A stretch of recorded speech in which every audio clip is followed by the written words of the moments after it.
Hi, everyone, and welcome back to another episode of Malice in the Mitten. I am your host, Tracy Preston, along with my bestie, Christine Mulligan. Hey, Christine. Hey, Trace. Hey, everybody. How's it going? Well, we got to do part 2, right? Yeah, today we're going to do part 2, and I'm going to break the news now. There's going to be a part 3 because there's just so much to cover, and I'm sorry about that, but that's the way it's going to roll. Part 3 is actually going to end season 2, and then we're going to get rolling with season 3. Wow. We do have a lot of stories, though, huh? Yeah, we have a ton. And season 3, we're going to have a new researcher and writer on the team. Her name is Angela Sinclair. And so we're going to start off season 3 with some of Angela's work that I'm going to read. So I'm very excited about that. Very cool. Yeah. So now, if you guys haven't listened to part 1, please go back to season 2, episode 16, and have a listen, and then come back to this one. And before I get going with the show, I do have a correction on my pronunciation. So, as we know, sometimes I do pronounce things odd. So, the pronunciation for part 1, I was saying Robison for the family, and it's not Robison, it's Robison. So, my apologies on that, everyone. The name is pronounced Robison. Moving forward, I will not screw that shit up again. All right. All right, so here we go. So where we left off last time was where Eileen, Shirley's mother, had been having a difficult time getting a hold of her daughter while the family were at their cottage, Somerset, in Good Heart for the summer. It had been almost a month since she last spoke with her daughter. Eileen thought the very worst and even had a dream where Shirley, Dick, the 4 children, and her dead husband were all in a room laughing and having a great time, but Eileen wasn't allowed to come in the room. And to her, this dream was very real, and she knew at her core that something had happened to the entire family. She finally did receive the news that yes, something very bad had happened to the entire family. So, let's get into it. This is season 2, episode 18, part 2, the Robison Massacre at Good Heart. It's July 1968. Russell and Gladys Moore, who lived in Coldwater, came up to their cottage in Blisswood a little sooner than they normally do every year. They wanted to get their cottage cleaned up and ready for Gladys's 3-day Binger bridge party. They noticed a foul odor in the air when they arrived and had complained immediately to Chauncey Bliss about it. They figured there was a dead animal somewhere on the property and it needed to be found. The smell was so horrible that the ladies who attended the bridge party couldn't stand the smell, and they all left. The odor was getting much worse.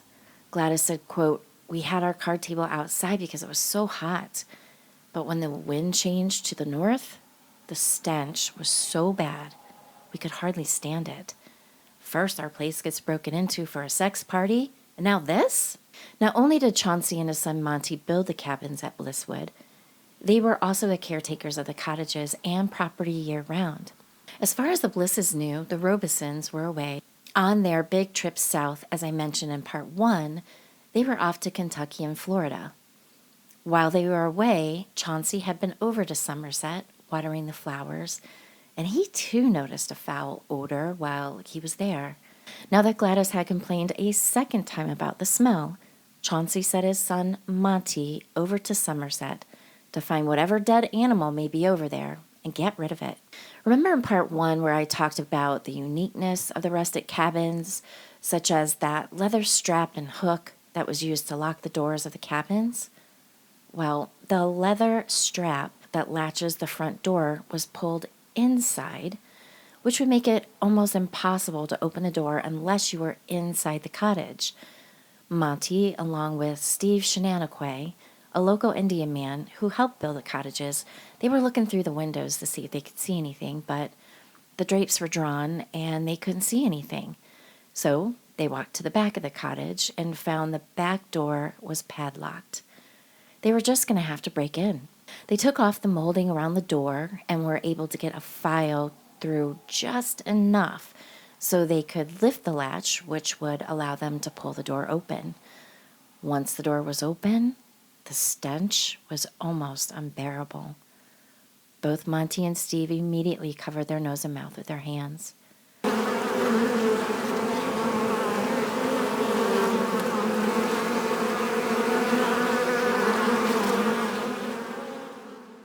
The cottage was buzzing with hundreds and hundreds of flies. When they looked down, they saw a pair of legs. They were a woman's legs sticking out from a blanket, one shoe on and one shoe off. Is this even real? They just couldn't believe what they were seeing. Steve said, quote, "Call 'em. Call the law." Clifford Fossmore was the undersheriff of Emmett County and was the head man in charge, as his boss, Sheriff Richard Zink, was off on vacation with his family in Yellowstone. It was July 22nd, 1968, when a deputy at the sheriff's office received a call from Monty Bliss. He said, quote, "There's a body in one of the cottages, and it's been laying there for a while. There might be some others." The deputy immediately contacted Sheriff Fossmore and told Monty to hang tight.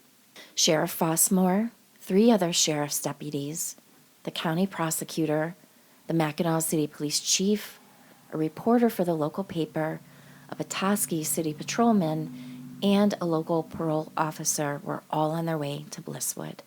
Okay, wait a minute. I'm super confused already.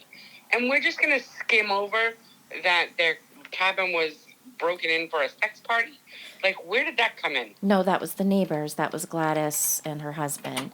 So they had a cottage. So, like another point in time, their cottage had been broken into. Nothing was stolen. Their beds were a mess. So that's where that came from. She was complaining about the smell. So she's a little bit peeved that, hey, our cottage was broken into at one point, and now we're up here for my summer bridge party, and my guests had to leave because it stinks so bad. That's where that came from. Okay, so these are the Robison's neighbors up at the cottages. Mm-hmm.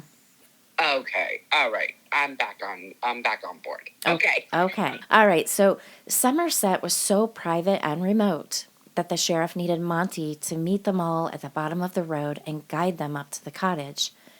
The sheriffs of Emmett County never received a call like this before. Sure, they get plenty of calls for drunk and disorderly, drug deals, stolen canoes, teens partying in the woods, or playing pranks, domestic calls, but never for murder. Once they arrived at Somerset, they noticed the front door was propped open. With a deep breath, they entered the dark, hot, fly-infested cottage. The phone was ringing, and they heard the heat kick on. Utilizing their flashlights, they moved forward. The dark and hot cottage would light up with a flash from the reporter's camera. Just like Monty and Steve, they saw a woman just off to the left of the door, lying on her stomach. The legs were sticking out from a red plaid blanket, her dress pulled up to her waist, her undergarments down at her ankles. As the team moved forward into the cottage, they saw 3 more bodies lying in the hall. They saw a man, a boy, and a young girl. The bodies were piled on top of one another. As they looked past the bodies in the hall, half in and half out of the bedroom doorway, they saw a teenage boy on the floor. Some playing cards were still in his hand and scattered on the floor. Inside the bedroom, they found another teenage boy. He was lying on the floor, arms stretched out above his head. To them, it looked like he was reaching out for something. Then there was something on the floor that caught Sheriff Fossmore's eye. He grabbed a paper towel from the kitchen, picked up the object, and walked out of the cottage to get a better look in the light. Once outside, he took a good look and saw that it was a bloodied claw hammer. As Fossmore was looking at the hammer, a reporter took a picture. The sheriffs that remained in the cabin were popping open all the windows, and the ones they couldn't open, they broke them to get some fresh air inside to make it a little more tolerable. It was at this point when they discovered a note that was taped on one of the side windows of the cottage. The window was just to the side of the front door. No one saw it when they first entered the cottage. The note said, quote, "We'll be back 7 to 10. Robison." Underneath the note were bullet holes and shattered glass. In total, Fossmore counted 6 bodies. The rest of the team on site agreed. They had all counted 6 as well. Monty said, quote, "Good Christ, that's all of them then.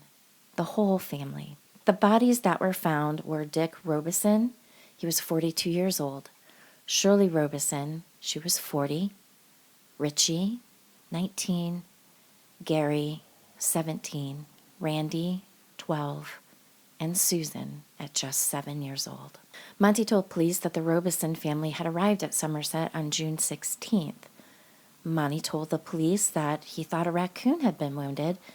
Maybe it was hit by a car and crawled under the foundation of the Robison's cottage and died.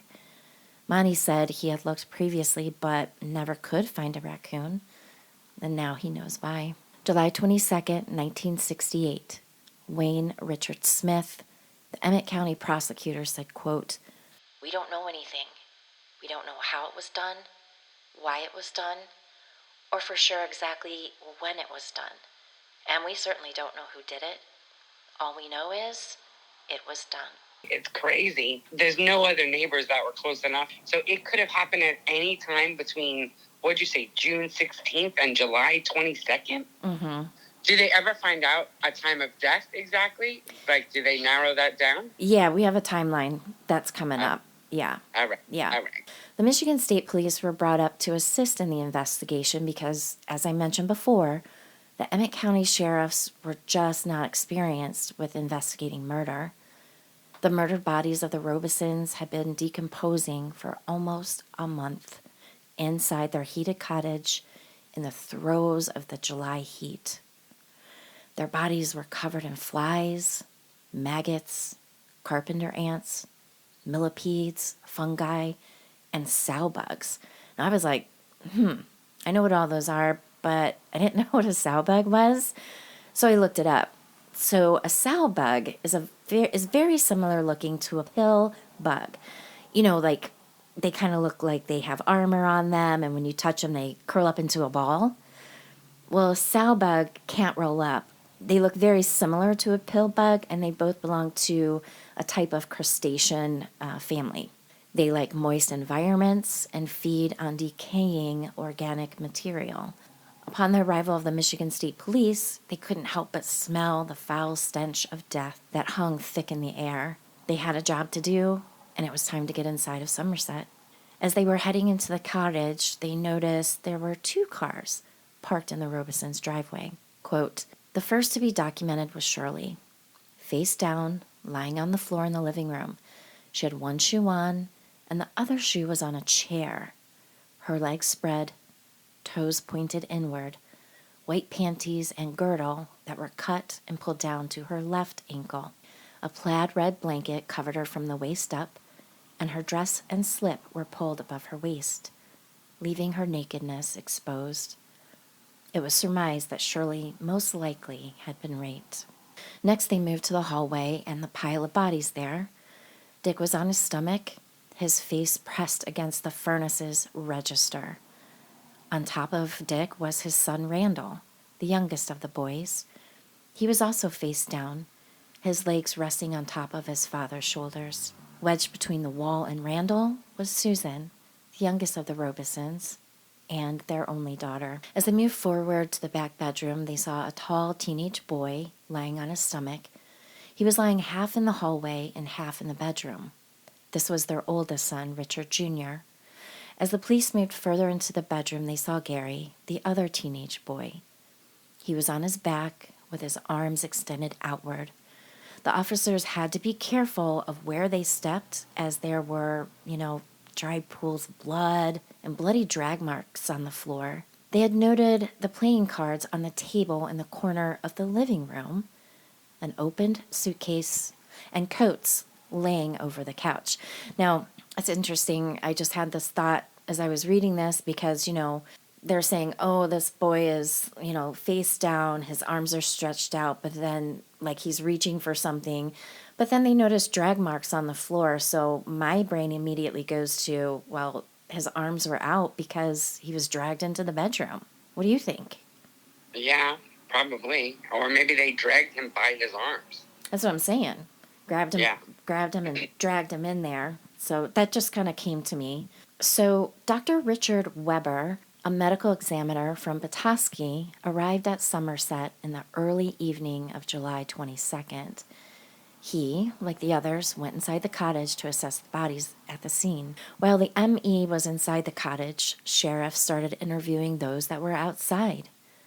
They started with Monty. Quote, "How have these bodies been in here for almost a month without being discovered? Didn't you notice the smell?" He said of course he did, but again, he didn't know if it was spoiled food or a dead animal trapped underneath the house. Monty told police that he went to the cottage with a shovel and a box because he needed something to put a dead animal in, but he never found one. He never could have imagined anything like this.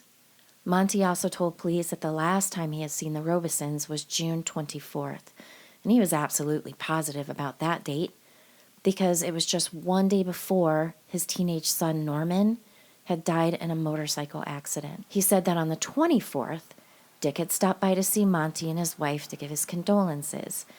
Dick had also given them some money toward the cost of flowers for the funeral. He apologized that he would not be around to attend, as they were all heading out of state for business, and the entire family would be going with him the very next day. So that's kind of where they're forming their timeline. So that's the last time he was seen in person that was validated. However, doesn't this guy Monty take care of the house? So if they were going down south, shouldn't Monty have gone by sooner than a month later? Well, remember, Chauncey had been there watering the flowers. So they're caretakers of the property. They live there all year long. So they do stuff like that, right? Just, I guess, I don't know how they roll through the cottages. And the cottages are spread out quite a ways from one another. They're not like right on top of each other. You know what I mean? There's a lot of property here. So, and even Monty tried to find, because he's assuming there's a dead raccoon there, went to find it. I mean, they're not going in these people's homes. They're mining the outside, I guess. All right, I gotcha. Police also asked Monty that if the Robisons were gone, did he think it was odd that both vehicles of the Robisons were still in the driveway? But Monty didn't find it to be odd. The family had a private plane. He thought that maybe the Robisons were picked up and taken to the airport. Monty went on to explain how the door locks for the cottages worked. Chauncey Bliss, Monty's father, designed the locks for the rustic cottages. There was an iron bar on the inside of the door. A leather rawhide string is attached to the bar and works as a lever to move the bar in and out of an iron notch. The rawhide is to be pulled through a hole in the door to the outside when the owners leave. If someone is home and they pull the rawhide string inside, you can't get in from the outside. The Robisons had this type of rustic latch lock on Somerset, and he could not get in because the rawhide string was pulled inside the door. Monty did try to knock on the door, but there was no answer when he first checked on the cottage. Troopers then went to interview Monty's parents, Chauncey and May Bliss. It's now approximately 9 p.m. Their home overlooks Somerset. He said that the Robisons had been at Somerset for about a week before Dick had stopped by to see them. Chauncey also confirmed that Dick told him that they were all leaving for Kentucky and Florida. He confirmed he saw the cars and the bullet holes in the window. He said that he just hadn't had a chance to get over there to replace the window. He had no idea that the family had been murdered. Chauncey just thought it was some local kids causing trouble and shot at the window. Maybe they used a pellet gun or something. Next, they spoke to Gladys Moore, the woman whose bridge game had to be canceled because of the awful stench in the air. It was her complaints that led to the discovery of the Robisons. She said she knew something had to be wrong. She said that her and her husband had contemplated selling their place, and now with this tragedy, they had made up their minds. They were most certainly going to sell their cottage now. Next, the officers spoke with Richard Nordstrom, another one of the cottage residents of the summer. He was answering their questions while sipping on a cocktail of sorts. He said, "You better talk to a man by the name of Joe Scalaro. He works for Dick and knows everything that Dick is doing and where Dick is at all times." With the darkness now upon them, the police headed back to Somerset to stand guard until the mobile crime unit arrived. Throughout the day and evening, as the officers were at Somerset, They continued to hear the ringing of the phone inside the cottage. While standing guard, they started to notice black smoke coming out of the open windows. First, it was just a little bit of smoke, and then it was a lot of black smoke. Worried that the cottage was catching on fire, they ran in. But what they saw was again something they could never have imagined. It was Dick. Remember I mentioned that Dick was face down, face on the furnace's register? Pieces of Dick's flesh and fluid from his face had fallen through the register, landing on top of the floor-hung furnace. That's what was causing the smoke. Ugh, how awful. Yeah, that's gross. And that might be why the stench was so bad. It's just he was literally gassing his body odors, his decaying body odors. Mm-hmm. Ugh. Yeah, and you got all 6 of them just decaying and rotting and bugs eating them and breaking them down, and oh my God. And I also think it's interesting, and the reason why I kept bringing up that they kept hearing the phone, because if you remember, Aileen, Shirley's mother, was incessantly calling. Yeah, no, I was already picking that up. I was getting that it was the mother calling over and over again. And the whole time they're probably processing the scene, she's just calling and calling. Not one person ever picked up the phone. Right, and that I find just bananas. Why wouldn't they pick up the phone? You never know who could be on the other line, right? Agreed. Could have been the killer. Yeah. Could have been. All right. Finally, the East Lansing crime unit had arrived at Somerset. After stepping out of their vehicles, they quickly recognized what they were smelling, and they knew this was an old crime scene that they were about to walk into. They were to catalog, collect, preserve, identify, and recreate what had happened here. They quickly grabbed and put on their gas masks and entered the cottage. Well, that's a nice tool to have in your toolkit. They collected the camera equipment. They found 4.5 boxes of .22 caliber rifle cartridges, which belonged to the Robisons. They also found 4 fired .25 caliber bullets and 11 spent .22 caliber shell casings. These did not belong to the Mossberg rifle that belonged to the Robisons. The bullets were likely fired by a handgun, the shell casings from a rifle. So there you have it, 2 different weapons used in the massacre. So either the perpetrator used 2 different weapons, or there were at least 2 people who committed this crime. However, neither of these weapons were found, either inside or outside of the cottage. The team continued to work through the night, documenting, drawing out diagrams of the scene, dusting for fingerprints, taking pictures, looking high, looking low, and collecting evidence. Finally, it was late morning, July 23rd. There was nothing more for them to do. It was time for the ME to remove the bodies for their autopsies. The ME, Dr. Richard Weber, normally performed his autopsies at Little Traverse Hospital in Petoskey, as in 1968 there was not a morgue in Emmett County. But when they arrived at the hospital, they were turned away. The bodies of the Robisons were so degraded that they were not allowed to enter the hospital. That tells you something right there. So, where to now? The autopsies had to be performed, so after much discussion, the bodies, the police, Dr. Weber and his staff, they all decided that they could go to the Emmett County Fairgrounds. There, they quickly assembled a makeshift morgue in a chicken coop. God, could you imagine that? Wow, I was going to say, well, when you were talking, I didn't want to interrupt, but I was like, all right, well, there's got to be a morgue somewhere other than the hospital. But I guess you're answering me. I guess in 1968, they had to make one. Yeah. I mean, he used to utilize the hospital, but they're like, no.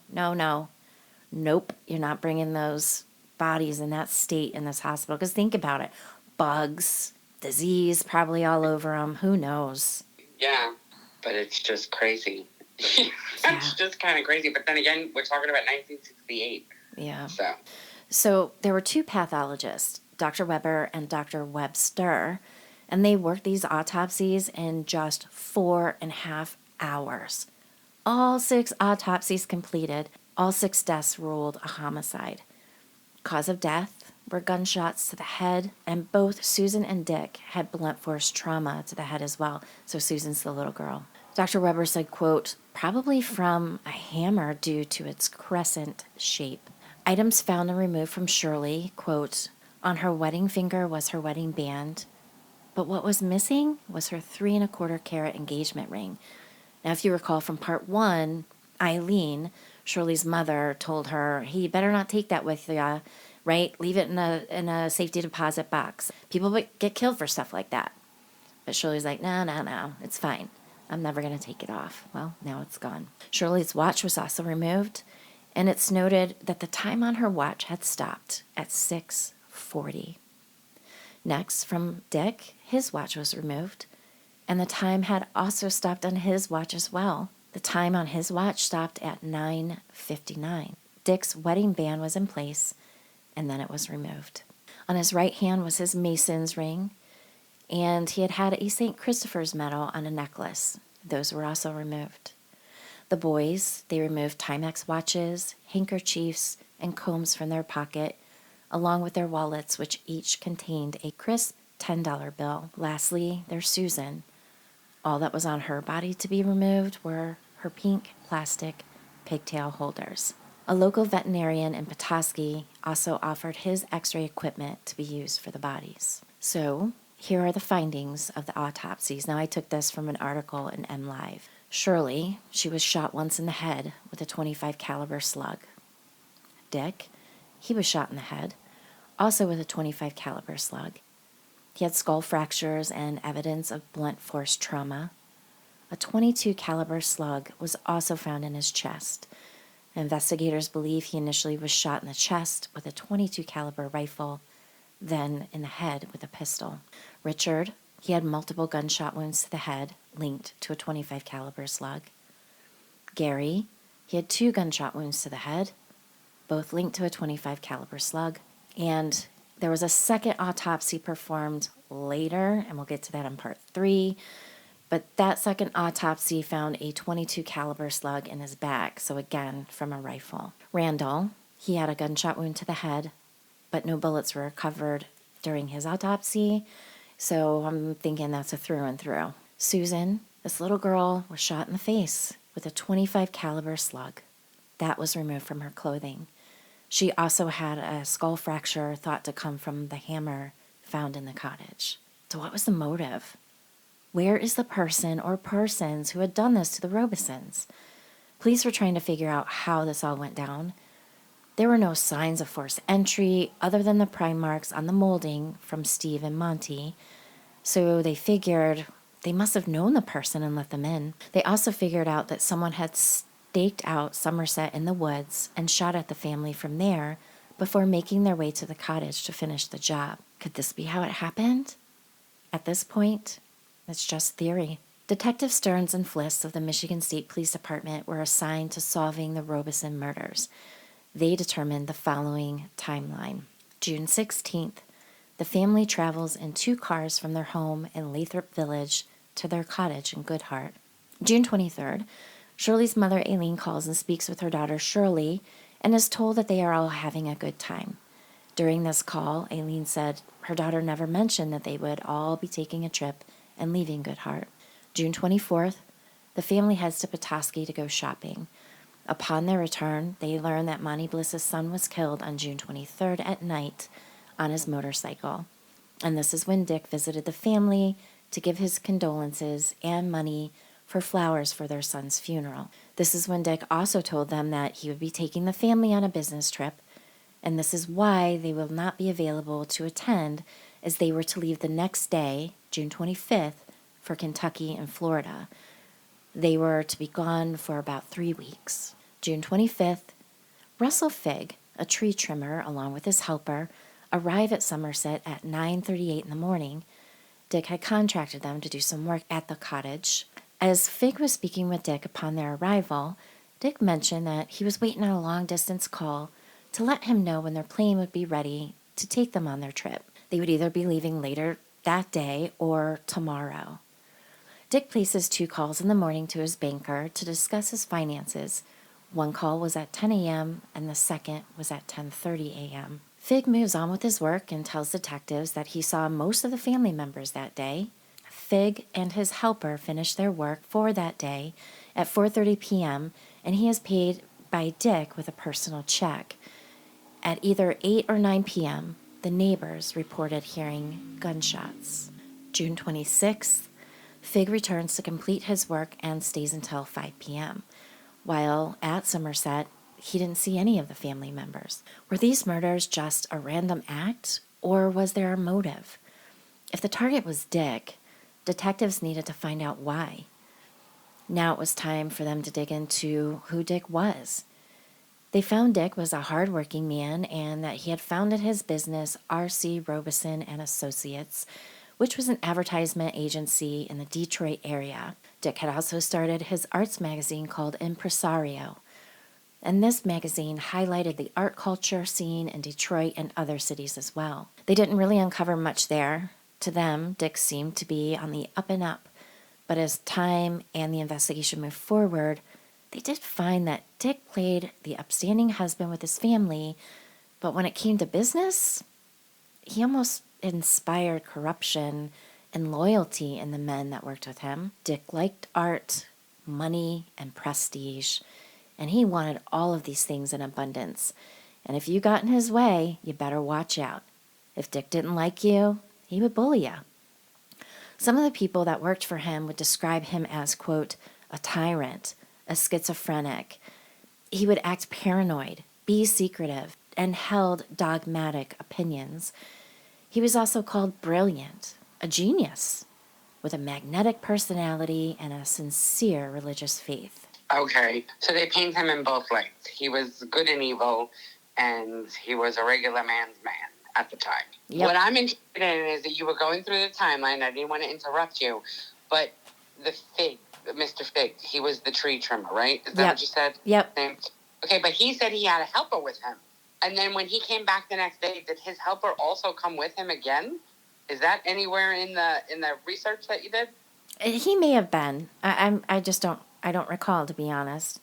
I think he was back with him. Okay, because the thing is I'm immediately thinking that a helper of anyone, when they just say helper and not, my worker or my team, that sometimes with construction, carpentry, tree workers, anything in the trades, they will sometimes hire people that are down and out or what have you. And perhaps that was this helper. Perhaps the helper did see that big old hunk and diamond ring.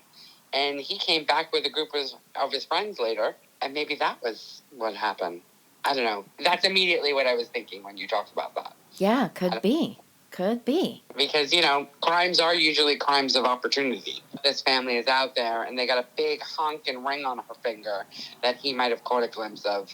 He was thinking, well, I can make a lot more than probably the $3 an hour he was making as a tree trimmer helper. Right, right.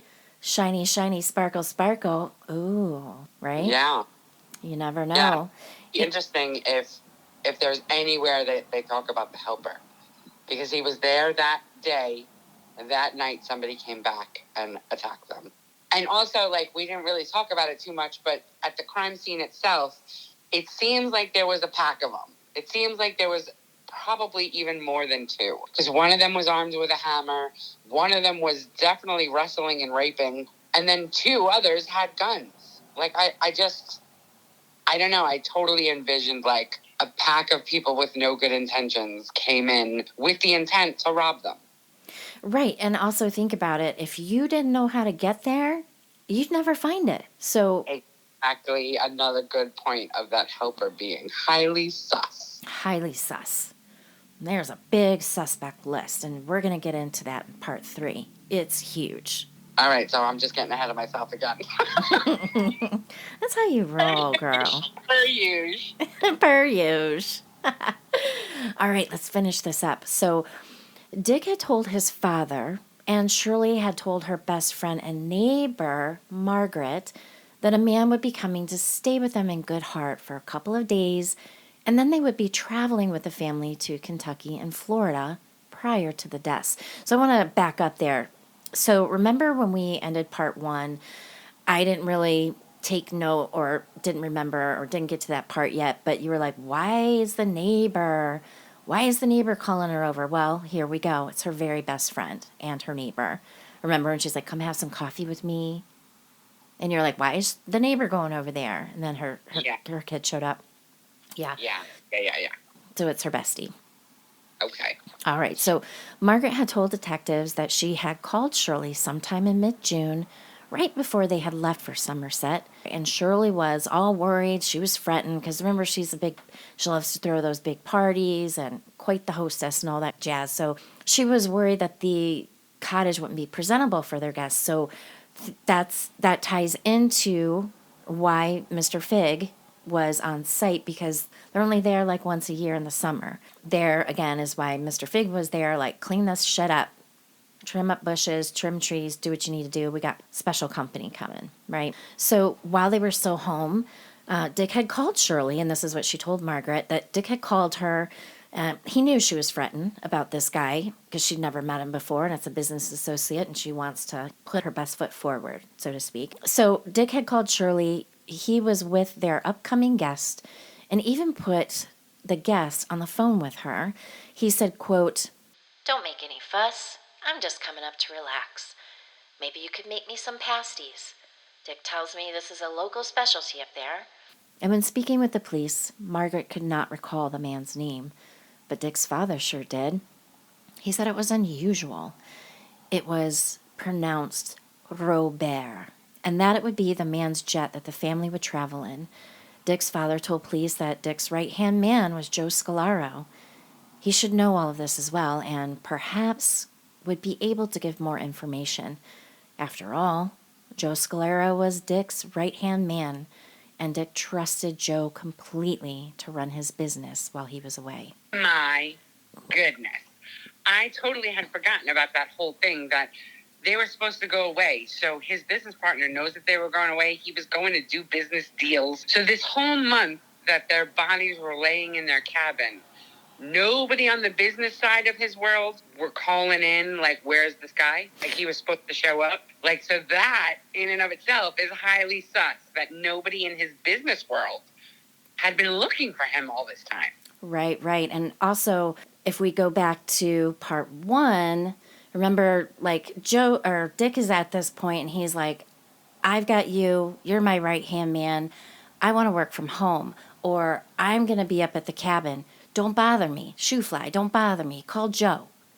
Right? So that was kind of annoying to, some of these customers that Dick had. Because remember, his business was advertisement. So he had landed Delta, Fawcett, some airlines, remember Pan Am and all that back in the day, right? So he had some big clients. Well, they didn't want to talk to Joe. They want to talk to Dick.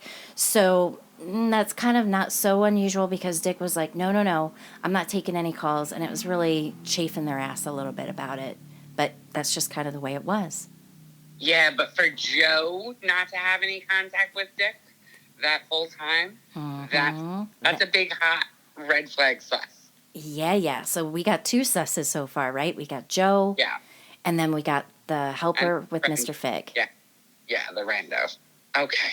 All right. So thank you, everyone. Thank you so much for joining us for part 2. I hate to string you along, but I kind of have to do it.